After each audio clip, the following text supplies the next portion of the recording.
ओडिशामध्ये काळीज पिळवटून टाकणारी घटना घडली आहे। येथील केओंझर जिल्ह्यात एका व्यक्तीने आपल्या मृत बहिणीचा सांगाडा कबरीतून बाहेर काढला आणि तो थेट बँकेत नेला।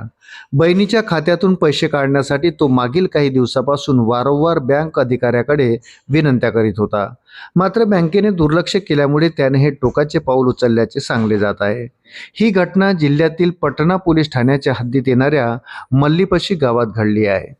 बहिणीचा मृतदेह उकरून काढणाऱ्या या व्यक्तीचं नाव जितू मुंडा असं असून तो दियानाली गावाचा रहिवासी आहे। त्याने त्याची मृत बहीण कलारा मुंडाचा सांगाडा कबरीतून बाहेर काढला आणि तो सोबत घेऊन स्थानिक ग्रामीण बँकेत गेला। त्याने हा सांगाडा बहिणीचा खरोखर मृत्यू झाला आहे हे पटवून देण्यासाठी थेट बँकेच्या आवारात ठेवल्यानंतर एकच खळबळ उडाली।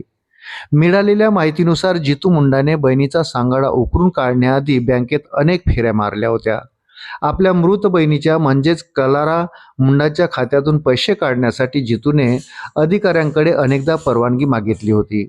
बँकेच्या कर्मचाऱ्यांना बहिणीच्या मृत्यूची माहिती दिल्यानंतर संबंधित कागदपत्र सादर केल्यानंतर आणि वारंवार विनंत्या केल्यानंतरही त्याचं काम झालं नाही। कोणत्याही व्यवहाराला मंजुरी देण्यासाठी खातेदाराची प्रत्यक्ष उपस्थिती अनिवार्य असल्याचे अधिकारी जितूला सांगत होते। बहीण समोर आल्याशिवाय आम्ही काहीही करू शकत नाही असंही त्याला अधिकाऱ्यांनी सांगितलं। जितू हा बहिणीच्या खात्यावरील 20,000 रुपये काढण्यासाठी प्रयत्न करत होता। सर्व प्रयत्न करूनही वारंवार मिळणाऱ्या नकारामुळे हताश झालेल्या जितूने सुमारे 2 महिन्यापूर्वी दफन करण्यात आलेल्या आपल्या बहिणीचा सांगाडा कबरीतून बाहेर काढला आणि निषेध नोंदवण्यासाठी तो सांगाडा बँकेत आणला। त्याच्या या कृतीने स्थानिक नागरिक आणि बँक अधिकाऱ्यांमध्ये एकच खळबळ उडाली। विशेष म्हणजे बहिणीवर अंत्यसंस्कार करण्यासाठी पैसे नसल्याने त्याने तिचा दफनविधी केला होता। मात्र आता बँक कर्मचाऱ्याच्या निष्ठुर वागण्यामुळे पैशासाठी त्याला तो मृतदेह बाहेर काढावा लागला।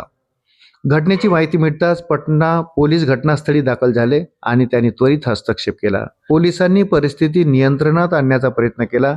पोलिसांनी कलाराचा तो सांगाडा पुन्हा दफन करण्यासाठी दियानाली गावी नेला।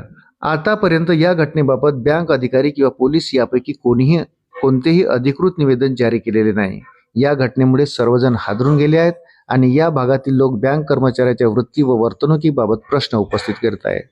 आपल्या हक्काचे पैसे काढण्यासाठी स्वतःच्याच बहिणीचा सांगाडा अशा प्रकारे बँकेत आणावा लागल्याने अनेकांनी बँक कर्मचारी आणि अधिकाऱ्यावर कारवाईची मागणी केली आहे। अशाच नवनवीन अपडेटसाठी व्हिडिओला लाईक आणि चॅनलला सबस्क्राईब जरूर करा। धन्यवाद।